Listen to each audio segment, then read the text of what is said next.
분의 패널을 모셨는데요. 이 패널에는 신학대학원 상담학과 교수님을 비롯해서 정신과 교수님, 또 응급의학과 교수님, 그리고 보건복지부 서기관님, 그리고 의학 전문기자 이렇게 다양한 분들을 저희가 모셨습니다. 그러면 첫 번째로는 유영권 연세대학교 연합신학대학원 상담학과 교수님의 발표를 듣겠습니다. 유영권 교수님은 연세대학교 연합신학대학원 상담학과 정교수님으로서 연세대학교 학생복지처 상담센터 소장, 전국대학학생상담센터 협의회 회장, 한국자살예방협의회 이사, 그리고 상담심리 전문가로서 지금 활동하고 계십니다. 발표를 부탁드립니다. 네 분들 강의 통해서 우선 많이 배웠고요. 시간 절약상 한번 읽도록 하겠습니다. 73페이지에 원고 이렇게 해놨습니다.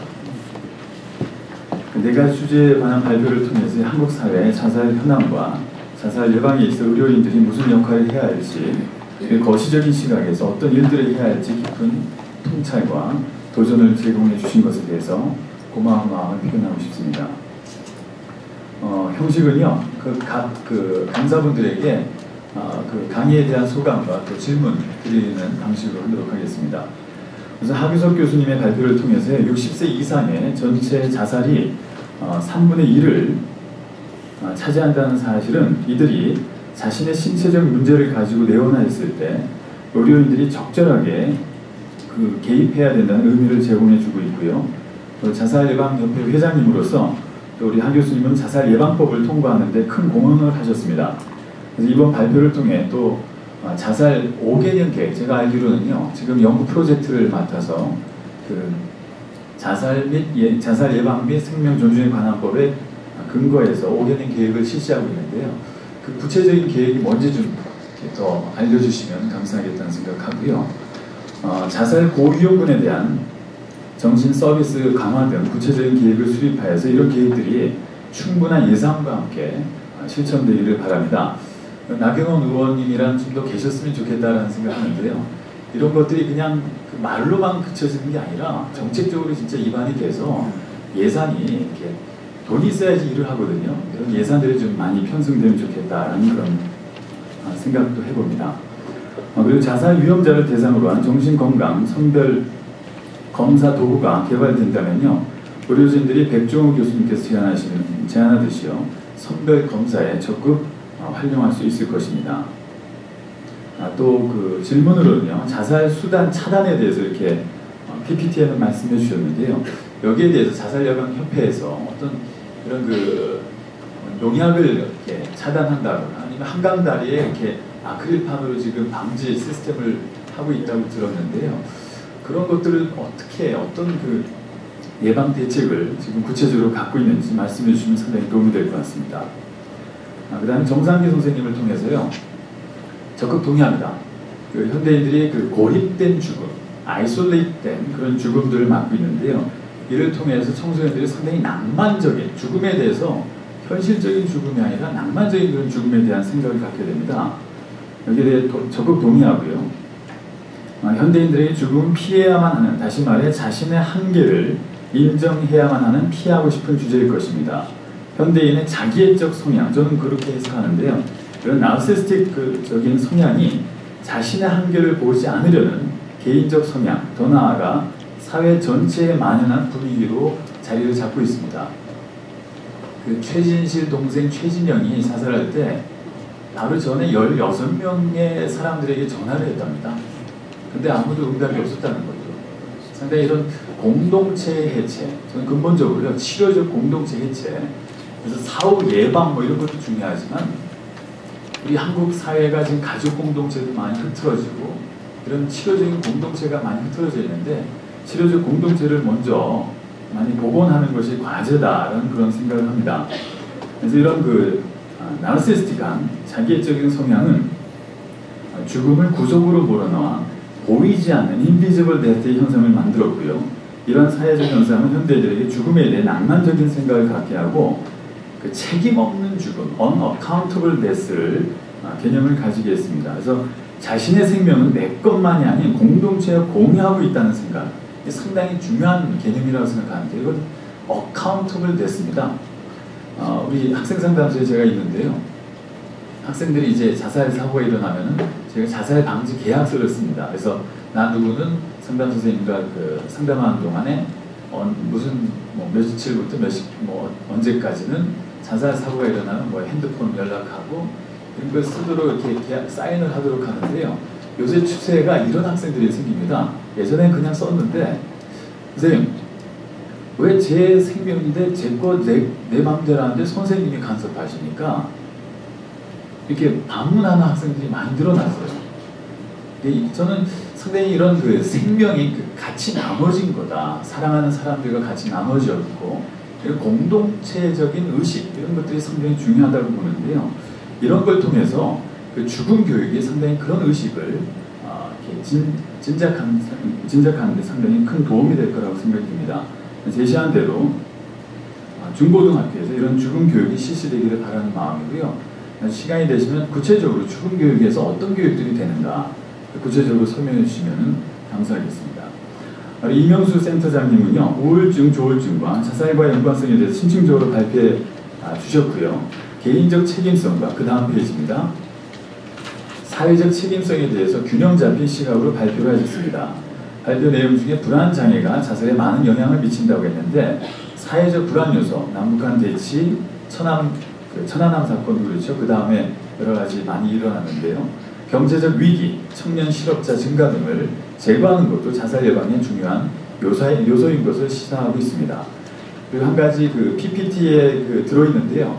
발표는 안 하셨는데 시간 관계상요.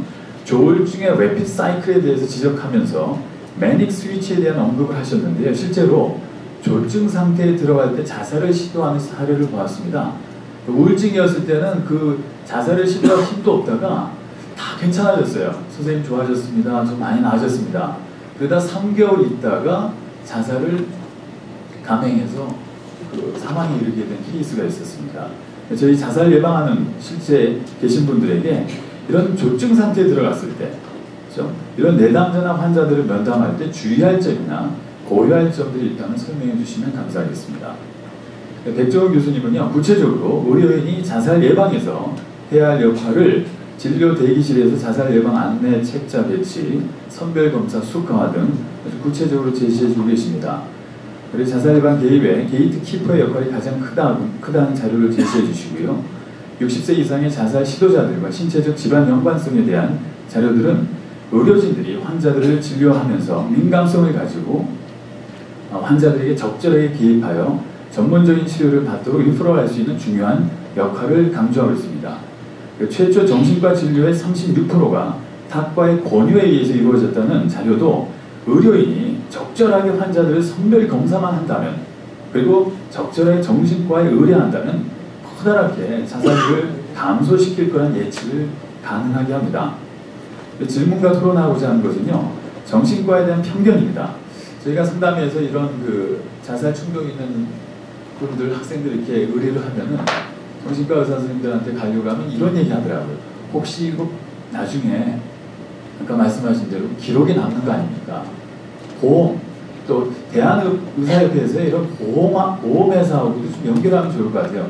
말은 안 그러는데 자살로 인해서 사망이 이르면은 생명보험에 들었어도 뭐 전혀 혜택이 없다고 하더라고요. 그래서 이런 우울증을 받았던 상담받거나 또 진료를 받았던 기록이 있으면은 그렇게 된다는 일반 의식들이 있습니다. 그리고 또 한 가지는요. 정신과 의사 선생님들한테 보내면은 이렇게 돌아와서 하는 얘기가 가서 별로 효력이 없어요. 그냥 약만 처방해 주더라고요. 그 이유가 있더라고요. 보면 뭐 하루에 50명 뭐 이렇게 이상 보는데 아까 진짜 현실적인 수가를 해서 상담 심리 치료를 할 수 있는 정신과 의사 선생님들이 많이 있어야 된다고 생각합니다. 그 약만 처방하고 약만 주는 그게 아니라 거기 가서 따뜻한 얘기도 듣고 심리 치료도 받고 싶거든요.